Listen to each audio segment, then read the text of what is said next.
क्या आप बद्रीनाथ की कहानी जानते हैं? यह वो जगह है जहां शिव और पार्वती रहते थे। यह उनका घर था।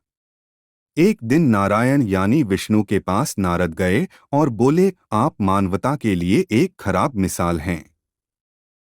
आप हर समय शेषनाग के ऊपर लेटे रहते हैं।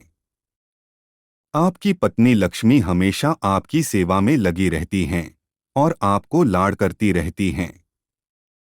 इस ग्रह के अन्य प्राणियों के लिए आप अच्छी मिसाल नहीं बन पा रहे हैं।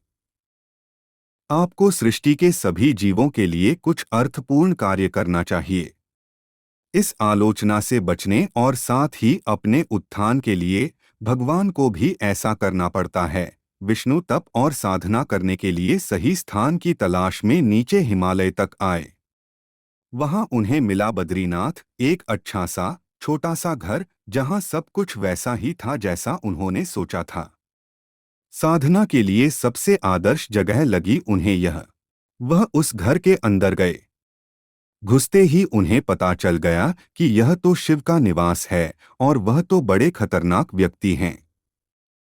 अगर उन्हें गुस्सा आ गया तो वह आपका ही नहीं, खुद का भी गला काट सकते हैं। ऐसे में नारायण ने खुद को एक छोटे से बच्चे के रूप में बदल लिया और घर के सामने बैठ गए। उस वक्त शिव और पार्वती बाहर कहीं टहलने गए थे। जब वे घर वापस लौटे तो उन्होंने देखा कि एक छोटा सा बच्चा जोर जोर से रो रहा है। पार्वती को दया आ गई। उन्होंने बच्चे को उठाने की कोशिश की। शिव ने पार्वती को रोकते हुए कहा, इस बच्चे को मत छूना। पार्वती ने कहा, कितने क्रूर हैं आप, कैसी नासमझी की बात कर रहे हैं। मैं तो इस बच्चे को उठाने जा रही हूँ। देखिए तो कैसे रो रहा है। शिव बोले, जो तुम देख रही हो उस पर भरोसा मत करो। मैं कह रहा हूं न, इस बच्चे को मत उठाओ। बच्चे के लिए पार्वती की स्त्री सुलभ मनोभावना ने उन्हें शिव की बातों को नहीं मानने दिया। उन्होंने कहा, आप कुछ भी कहें, मुझे कोई फर्क नहीं पड़ता। मेरे अंदर की माँ बच्चे को इस तरह रोते नहीं देख सकती। मैं तो इस बच्चे को जरूर उठाऊंगी। और यह कहकर उन्होंने बच्चे को उठाकर अपनी गोद में ले लिया।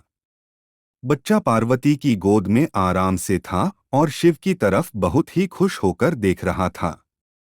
शिव इसका नतीजा जानते थे, लेकिन करें तो क्या करें। इसलिए उन्होंने कहा, ठीक है, चलो देखते हैं क्या होता है। पार्वती ने बच्चे को खिला पिलाकर चुप किया और वहीं घर पर छोड़कर खुद शिव के साथ गर्म पानी से स्नान के लिए बाहर चली गईं। वहां पर गर्म पानी के कुंड हैं। उसी कुंड पर स्नान के लिए शिव पार्वती चले गए। लौटकर आए तो देखा कि घर अंदर से बंद था।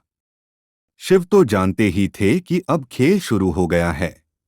पार्वती हैरान थीं कि आखिर दरवाजा किसने बंद किया।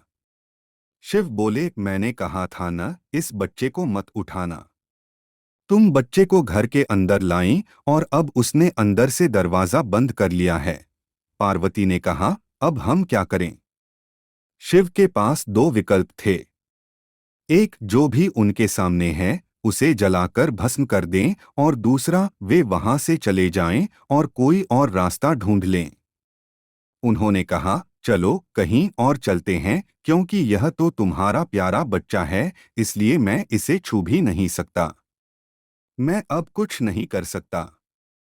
चलो कहीं और चलते हैं। इस तरह शिव और पार्वती को अवैध तरीके से वहां से निष्कासित कर दिया गया।